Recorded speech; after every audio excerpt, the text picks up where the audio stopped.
अस्सलाम वालेकुम दोस्तों, आज की वीडियो में हम सीखेंगे कि कैसे आप अपने कंप्यूटर में एक वर्चुअल लैब बना सकते हैं। हम ओरेकल वर्चुअल बॉक्स का इस्तेमाल करते हुए उबंटू ऑपरेटिंग सिस्टम इंस्टॉल करेंगे। ये उन लोगों के लिए बेस्ट है जो लिनक्स सीखना चाहते हैं बिना अपनी विंडोज़ को ख़त्म किए। तो सबसे पहले आप ओरेकल वर्चुअल बॉक्स को इंस्टॉल कर लें इनकी ऑफिशियल वेबसाइट से जाके। तो मैंने चूँकि इंस्टॉल कर लिया तो मैं इसको क्लिक करके इसको ओपन कर लेता हूँ। यहाँ पे सबसे पहले आप न्यू पर क्लिक करें या फिर मशीन में जाके आप न्यू के ऊपर क्लिक कर दें। यहाँ पे आपने अब वो तमाम डिटेल्स एंटर करनी है। सबसे पहले आपने अपनी जो आप वर्चुअल मशीन बना रहे हैं उसका नाम आपने एंटर करना है। तो फॉर एग्जांपल मैंने अपनी वर्चुअल मशीन का नाम रखा है उबंटू। उसके बाद आपने वीएम का फोल्डर सिलेक्ट करना है। वीएम का फोल्डर सिलेक्ट करने के लिए आपने यहाँ इस एरो के ऊपर क्लिक करना है। यहाँ से अदर में चले जाना, आपकी गैलरी ओपन हो जाएगी। गैलरी से आपने वो वाला फोल्डर सिलेक्ट कर लेना जिसके अंदर आपने अपनी वर्चुअल मशीन रखनी है।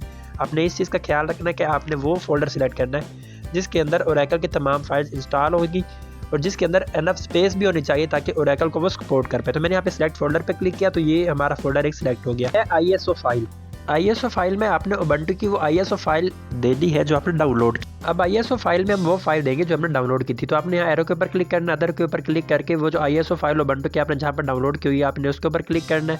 यहाँ पे आपने ओपन पे क्लिक करना है तो ये चीज़ आपकी ऑटोमेटिकली कनेक्ट हो जाएगी। ये जो नीचे लिखा हुआ है प्रिवेंट विद अनऑथराइज्ड एक्सेस, इसको आप चेक ही रहने दें। इसका रीज़न क्या है कि अनवांटेड चीज़ें जो होती है ना वो हमें मैनेज नहीं करना पड़ेगी। हमारी काफ़ी जो फजूल चीज़ें हैं वो यहाँ से खुद ही मतलब साइड पे हो जाएंगी। अगर आप इसको अनचेक कर देते हैं ना तो फिर आपको ये तमाम सेटिंग्स खुद से मैनेज करनी पड़ती हैं। तो हम इसको अभी चेक ही रहने देते हैं। अभी आप देखें तो नेक्स्ट आ रहा है सेटअप गेस्ट OS इंस्टॉलेशन। तो हमने इसको सेटअप करना, तो मैं इसको इस एरो के ऊपर क्लिक करके ऑन कर लेता हूँ। यहाँ पे आपने अपना यूज़र नेम अपना पासवर्ड स्पेसिफाई करना है।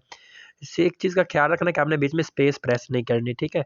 पासवर्ड और कन्फर्म पासवर्ड दोनों चीज़ें सेम होनी चाहिए। तो मैंने फॉर एग्जांपल यूज़र नेम अपना उबंटू रख दिया और उबंटू के बाद पासवर्ड और कन्फर्म पासवर्ड भी मैं यही सेम कर देता हूँ। तो दोनों पासवर्ड अगर सेम हो गए तो यहाँ पर टिक आ जाएगा, अगर सेम नहीं होंगे तो ये एरर आएगा। अभी देखिए दोनों पासवर्ड सेम हुए तो इस तरीके से आ गया। यहाँ पे होस्ट नेम अगर देखें तो स्पेस आ रही थी, तो सेम स्पेस जैसे ही मैंने हटाई तो ये हमारे पास एरर हट गए और अब हमारे पास ऐसा कुछ भी नहीं आ रहा। नेक्स्ट अगर हम आते हैं तो यहाँ पे आपने अपनी बेस मेमोरी यानी कि रैम और अपने नंबर ऑफ CPUs ये असाइन करने हैं। तो बेस मेमोरीज हमारे पास रैम आप कितनी असाइन करना चाहते हैं इस वर्चुअल मशीन को। तो फॉर एग्जांपल मेरे कंप्यूटर में 8 GB है तो मैं 2 GB रैम देता हूँ। आपने इस चीज़ का ख्याल रखना है कि 1024 MB की हमारे पास 1 GB होती है, तो 2 GB मिलकर बन गए 2048 MB। तो बेस मेमोरी हमारी रैम मेमोरी होती है, आपने वो जितनी स्पेसिफाई करनी हो हम वो वाली नंबर यहाँ पर दे देंगे। और नंबर अगर देखें मैं यहाँ पे कम कर रहा हूँ तो वो हमारे पास MB कम हो रहे हैं। तो हमारे पास जो यहाँ पे यूनिट है स्पेसिफाई करने का बेस मेमोरी को वो MB है। तो आपने अगर 1 GB देना मेमोरी 1 GB रैम देनी है तो आप 1024 MB सिलेक्ट करेंगे और अगर 2 GB रैम देनी है तो 2048। इसी तरीके से अगर आप नंबर ऑफ CPU देखें तो आप कितने CPU देना चाहते हैं वो भी दे सकते हैं। तो मैंने अभी इसको एक ही CPU यहाँ पे दिया है। आपने यूज़ EFI पे कभी भी क्लिक नहीं करना, क्योंकि अगर आप इस पे क्लिक कर देंगे तो आपके रूट प्रॉब्लम्स यानी कंप्यूटर आपका ऑन होगा तब कुछ प्रॉब्लम्स आपको फेस करना पड़ेंगे जो कि अनवांटेड होती हैं। तो आप इसको अनचेक ही रहने दें, इस चीज़ का मेक श्योर कीजिएगा। नेक्स्ट है कि हमारे पास स्पेसिफाई एक्सटर्नल हार्ड डिस्क। अब आपने अपनी हार्ड डिस्क देनी है। जैसे हमारे होस्ट कंप्यूटर की हार्ड डिस्क होती है, इस तरीके से आप अपनी वर्चुअल डिस्क को कितनी हार्ड डिस्क देना चाहते हैं तो वो फॉर एग्जांपल जहां से आप देना चाहते हो वो फाइल सिलेक्ट कर लो और कितनी देना चाहते हो। तो नॉर्मली 25 GB ही एनफ होती है, तो आप 25 GB यहाँ पे हार्ड डिस्क कर ले। इसके बाद यहाँ पे आपने जब ये सारी सेटिंग्स आप कर लेंगे उसके बाद आपने यहाँ पे नीचे फिनिश के ऊपर क्लिक कर देना है। ये जो हार्ड डिस्क देंगे जब कोई भी यूज़र वर्चुअल मशीन को चला रहा होगा तो उसको ये लगेगा ये 25 GB इसकी ओरिजिनल हार्ड डिस्क है। अभी यहाँ पे देखिए तो हमने जैसे फिनिश के ऊपर मैंने क्लिक किया तो हमारा जो VM है ना वर्चुअल मशीन वो ऑटोमेटिकली अब डाउनलोड होना शुरू हो गया है।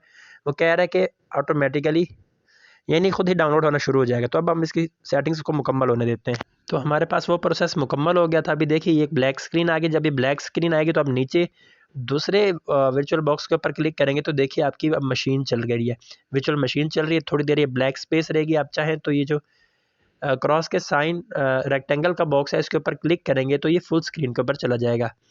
तो मैंने अभी के लिए इसको फुल स्क्रीन के ऊपर कर दिया। तो अभी देखते हैं कितना टाइम रहता है। अभी आप देखें तो यहाँ पे उबंटू का जो लोगो है ना वो आने लग गया कि हमारी जो उबंटू है वो इनिशियल स्टेट्स में डाउनलोडिंग पे लग गया। अभी उबंटू खुद को हमारे सिस्टम के अंदर लोड कर रहा है तो हम इसको थोड़ा सा टाइम देते हैं।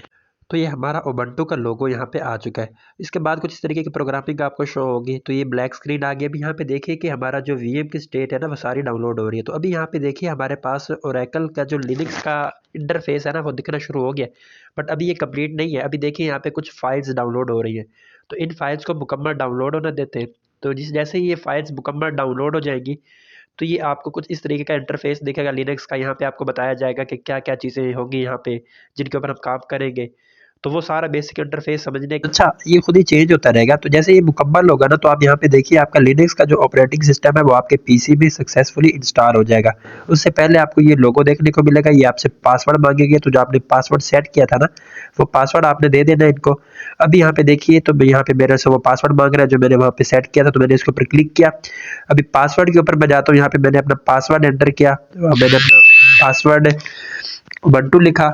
अभी मैंने यहाँ पे एंटर जब किया तो यहाँ पे आप देखिए मेरा लिनक्स ऑपरेटिंग सिस्टम चल चुका है। अब इसको बंद करने के लिए आपने यहाँ पे ऊपर क्लिक करना है, पावर ऑफ पे क्लिक करना है और यहाँ पे नीचे आपने पावर ऑफ पे क्लिक कर देना है जब आपने इसको बंद करना हो। अभी सक्सेसफुली हमारा ये लॉगिन हो चुका है और मैं पावर ऑफ कर देता हूँ यहाँ पे। तो आई होप आपकी वीडियो से सीखने को बहुत कुछ मिला होगा आपको।